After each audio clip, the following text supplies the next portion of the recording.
নমস্কার, আজকে আমি আর অনুসুয়া এসছি। আমরা দেখুন এই স্যাক্রামেন্টো রিভার ওয়াক, এই যে এখান নদীর পাশে হাঁটছি। আর বৃষ্টি পড়েছে, এবার বৃষ্টিটা পড়েছে ইনফ্যাক্ট এপ্রিলে, ওই জন্য নদীটা এখন এতটা জল আছে। তা এটা রিভার ওয়াক, ওদিকে ওল্ড টাউন স্যাক্রামেন্টো। এবার আপনাদের আমরা ভিডিও করে এই ওল্ড টাউন স্যাক্রামেন্টোর হিস্ট্রি বলবো আর সব কিছু বলবো। এবং আর এটা এখানে সব স্টেট বিল্ডিং গুলো আছে। এটা যেরকম জিগারেট, উল্টো দিকে পরেরটা দেখাচ্ছি। আর হিস্ট্রি হচ্ছে স্যাক্রামেন্টো লঞ্চ, দেখুন লঞ্চ, তারপর এখানে রেস্টুরেন্টস আছে। তারপর এখানে আর কি লঞ্চটার ভেতরে ক্যাসিনো আছে। তারপর আপনার আর ওই বিল্ডিং গুলো দেখছেন, ওগুলো স্টেট বিল্ডিং। রেল মিউজিয়াম আছে, হিস্টোরিক্যাল মিউজিয়াম আছে, ঠিক আছে। তারপর আর এটা হচ্ছে আমেরিকান রিভার। এই রিভারটা পুরো স্যাক্রামেন্টোকে কানেক্টেড, মানে সব জায়গায় রিভারটা মানে কানেক্ট করে। তো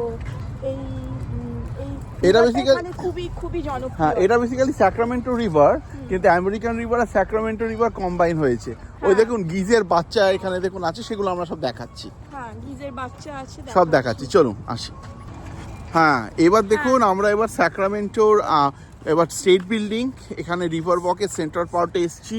ওখানে শিল মাছ আছে, সেগুলো সব দেখাচ্ছি। তা আসুন, দাঁড়ান। শিল মাছ আমরা এখন আগে স্টেট বিল্ডিং গুলো দেখাচ্ছি। দাঁড়ান। দেখুন এটা হচ্ছে ক্যালস্টার্স এর বিল্ডিং, এটা হচ্ছে টিচার অ্যাসোসিয়েশন অফ ক্যালিফোর্নিয়া, এদের অফিস। আচ্ছা, ওই দিকে হচ্ছে দেখুন পিরামিড, সেটা হচ্ছে জিগারেট, এটা হচ্ছে ডিপার্টমেন্ট অফ জেনারেল সার্ভিস, যেখানে আমি কাজ করি।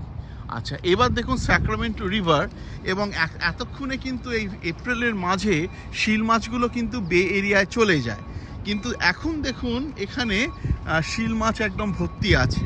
শিল মাছগুলোকে ওদিক থেকে দাঁড়ানো দেখা যাচ্ছে। এই এখানে দেখুন থিক ফলিয়েজ, দেখুন স্যাক্রামেন্টো রিভার। ওইটা দেখুন ওল্ড টাউন, ঠিক আছে। আর ওল্ড টাউনে দেখুন এই যে ট্রেন যাচ্ছে একটা, ওটা হচ্ছে একটা টয় ট্রেন, ওটা ওই বাচ্চাদের ঘোরায়। চড়তেও পারেন, কিন্তু এগুলো সব টুরিস্ট অ্যাট্রাকশন। আচ্ছা, এই যে ট্রেনটা দেখছেন, লাইনটা, এই যে লাইনটা দেখছেন ট্রেনের, এটা আসলে এই ট্রেনগুলো শুরু হয়েছিল 1864 বা 5 টাইমে, যখন ফার্স্ট আফটার সিভিল ওয়ার এই মানে ওই ট্রান্স কন্টিনেন্টাল রেলওয়ে শুরু হয়। মানে ইস্ট কোস্ট নিউ ইয়র্ক থেকে ওয়েস্ট কোস্ট অব্দি লাইনটা এখানেই স্টার্ট হয়, এবং স্যাক্রামেন্টো এই ওয়েস্ট কোস্টের এন্ড স্টেশন ছিল। তখন এই জায়গাটা বেসিক্যালি এই নদীর একটা ক্যাচমেন্ট এরিয়া ছিল, প্রচুর জল জমতো, এই জন্য ডাইকসগুলো করা আছে, দেখুন উঁচু তোলা। আচ্ছা, এবার দেখুন এখনো জল জমে কিন্তু ডাইকসে।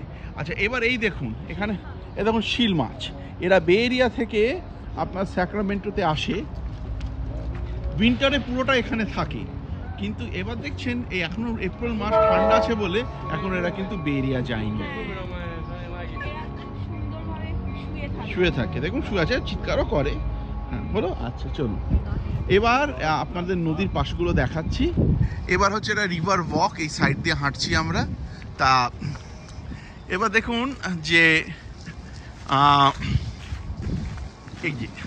এই দেখুন, এবার হচ্ছে যে এই দেখুন এবার এখানে গিজরা বাচ্চা দেয়, একদম খালি এই সময় বাচ্চা হয়, একদম কচি কচি, কাছে গেলেই ঠোকর মারবে। এই দেখুন এই যে আর এই ছোট ছোট গিজগুলো আমরা যেখানে থাকি সেখানেও দেখা যায়। আর গিজগুলো এখানে খুব জনপ্রিয় আর কি। এটা খুব মানে এটা একটা অ্যানিমাল আর কি, মানে অ্যানিমাল বলতে এটা খুব পপুলার। নদীর পাশে প্রচুর খাদ্য থাকে, এই ঘাসগুলো খায়, আর এই সময় ব্রিডিং সিজন, ঠিক আছে। টার্কিটাও এখানে খুব টার্কি ওখানে টার্কি ঘুরে বেড়ায়, পাওয়া যায়। ওই এমনি জংলি টার্কি এমনি রাস্তায় ঘুরে বেড়ায় এখানে। আচ্ছা, এখানে কিন্তু বেশ মানে খুব মানে পপুলেটেড সিটি, এই না যে খুব খালি। আচ্ছা, ওটা দেখুন আরেকটা ব্রিজ আছে, ওটা খুলে যায়, জাহাজে খুলে যায়। আচ্ছা, এইটা হচ্ছে আমার অফিস, এটা হচ্ছে এই যে বললাম জিগারেট, এটা হচ্ছে পিরামিড, এটা এনশিয়েন্ট অ্যাজটেক পিরামিড হিসেবে বানানো হয়েছে। আমার অফিস সেকেন্ড ফ্লোরে আমি বসি। তা আজকে এসেছি, আমাদের এই সামনে ঘোরাটা খুব সুন্দর, অফিসে লাঞ্চ টাইম আমরা এখানে খুব ঘুরে বেড়াই। আচ্ছা, এবার দেখুন স্যাক্রামেন্টো ডাউন টাউনটা আমি রিভার এর সাইড থেকে দেখাচ্ছি। মানে এখানে অনেক হাই রাইজেস আছে, এগুলো সব স্টেট বিল্ডিংস। এটা ইন্স্যুরেন্স ডিপার্টমেন্ট, ওটা বোধহয় ট্রেজারি ডিপার্টমেন্ট স্টেটের, ক্যাপিটালটার একটু এগিয়ে গভর্নরস হাউসটা। আচ্ছা এই যে ব্রিজটা দেখছেন এটা আবার খুলে যায় জাহাজ পাস করলে। আচ্ছা ঠিক আছে, এটা হলো হ্যাঁ এই ব্রিজটা খুলে যায়, আর এখান দিয়ে খুব ছোট ছোট জাহাজ, মানে যেগুলো ওই টুরিস্ট নিয়ে যায়, মানে যারা এখানে এই জাহাজে চড়তে চায় তাদেরকে নিয়ে যায়। আমরা একবার এটা চড়েছিলাম। আচ্ছা ওপরে ক্যাসিনো বললো, ওখানে ওয়াটার ক্যাসিনো আছে। হ্যাঁ আচ্ছা আমি কিন্তু নদীর ওদিক থেকে আপনাকে অনেকবারই দেখিয়েছি, এদিকটা সুন্দর করে দেখালাম। এদিকটা দেখাইনি। এই ডাইকসগুলো খুব সুন্দর করে মেনটেন করে, হ্যাঁ। কিন্তু এবার বর্ষাকালে যখন নদীটা খুব বেড়ে গেছিল তখন জলটা আপনার ওই গোলাপ গাছগুলো দেখছেন অত অব্দি এসে গেছিল। আমি ভাবছিলাম বাবা একটু করে আমরা অফিসে না ঢুকে যাই। যাই হোক এরকম খুব সুন্দর জায়গাটা, আর পলিউশন খুবই নেই, খুবই কম। পলিউশন নেই, আর পলিউশন তো একদমই নেই। হ্যাঁ এই হচ্ছে ব্যাপার। হ্যাঁ, আর এই সৌরজিৎ যখন অফিসে আসে তখন এই জায়গাটা ঘুরে বেড়ায়। এক্স্যাক্টলি, এই জায়গাটা ঘুরে বেড়াই, জায়গাটা খুব সুন্দর। লাঞ্চের সময় মানে প্রায় ঘোরা হয়, খুব মানে মনোরম বললাম। তাই দেখুন না কি সুন্দর এইসব নদী এসে। অনেক বড়, মানে হ্যাঁ এখন জলে ফুলে গেছে, এই এত অব্দি পুরো বললাম তো বেঞ্চ অব্দি ডুবে গেছিল। অনেক দূর অবধি যায়। এ পুরো গিয়ে বে এরিয়াতে গিয়ে সান ফ্রান্সিসকো স্যান ফ্রান্সিসকো গিয়ে মিট করে। ঠিক আছে চলুন রাখছি, আরো এর পরে আরো ভিডিও নিয়ে আসবো আপনাদের কাছে।